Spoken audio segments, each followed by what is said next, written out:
What if the true horror of Greek mythology isn't Tartarus, but the endless, white-flowered void where you end up if you're not good enough for Elysium or bad enough for hell? Click play and discover why Asphodel Meadows will haunt your dreams. Seekers of truth, to myth or real. I'm your host, and tonight, we're venturing into the shadowed realms of Greek mythology to uncover the secrets of Asphodel Meadows, the enigmatic afterlife where ordinary souls wandered for eternity. Buckle up. This isn't the heroic Elysium you've heard of. This is the realm of the forgotten. If you're new here, hit that subscribe button and ring the bell, because we dive deep into myths that history tried to bury. And if you love this story, drop a like and leave a comment with your favorite character from Greek mythology, be it a vengeful king, a cursed demigod, or a monstrous titan. Your support fuels our journey into the unknown. Long before Disney twisted Hades into a fiery villain, the Greeks envisioned the underworld as a kingdom of balance. At its heart lay three realms: the blissful Elysium for heroes, the fiery Tartarus for the damned, and Asphodel Meadows, the gray purgatory for the average soul. But how did this eerie meadow become the default afterlife? Let's ride into the shadows. The name Asphodel comes from the white, lily-like flowers that bloomed in the meadow, plants believed to be food for the dead. Unlike modern heaven or hell, the Greek underworld wasn't a moral judgment system. It was a bureaucratic necessity. When Hades and Persephone ruled the realm, souls were ferried across the Styx by Charon, but only if they'd received proper burial rites.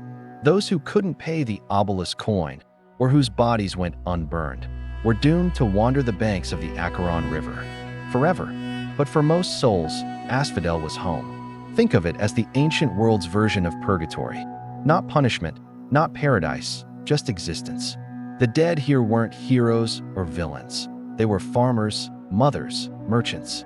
Their days were spent drifting through the flowers, occasionally sipping from the Lethe, the river of forgetfulness, to erase their mortal memories. Here's a twist.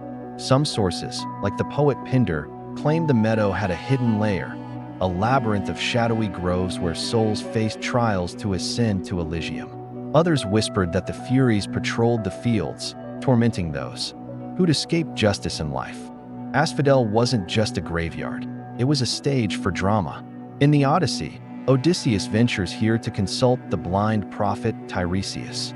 He finds Achilles' ghost brooding in the meadow, lamenting, "I'd rather be a serf on earth than a king in the underworld." Even the greatest hero of all despised this place. But the meadow's most tragic tale belongs to Orpheus. The poet descended here to reclaim his beloved Eurydice. As he played his lyre, even the shades paused to weep. Hades allowed her to return, on one condition: he mustn't look back until they reached the living world. Of course, he did. She vanished, forever trapped in the meadow, a reminder that even love couldn't escape its grasp. In later myths, the poet Hesiod wrote that the meadow was guarded by Melinoe, a chthonic daughter of Persephone and Zeus, who took the form of a flickering flame.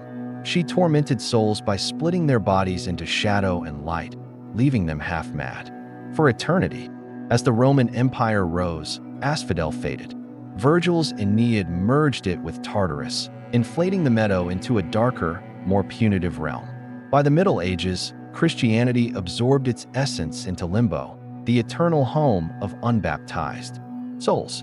Yet, echoes of Asphodel lingered.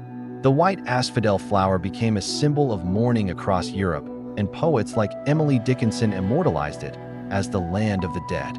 But here's the kicker: modern pagans and occultists still honor Asphodel.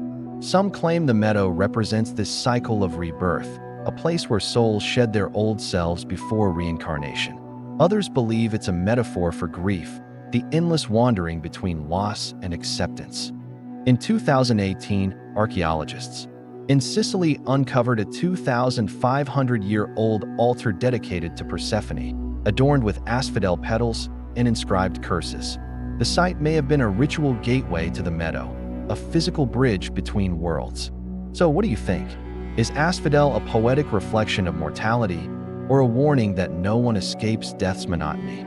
Drop a comment with your favorite character, maybe Achilles, Orpheus, or even the moody Hades himself. And if you want more stories like this, smash that subscribe button. Myths aren't just old tales, they're mirrors of who we are. The meadow waits for us all. Until next time, keep questioning the shadows.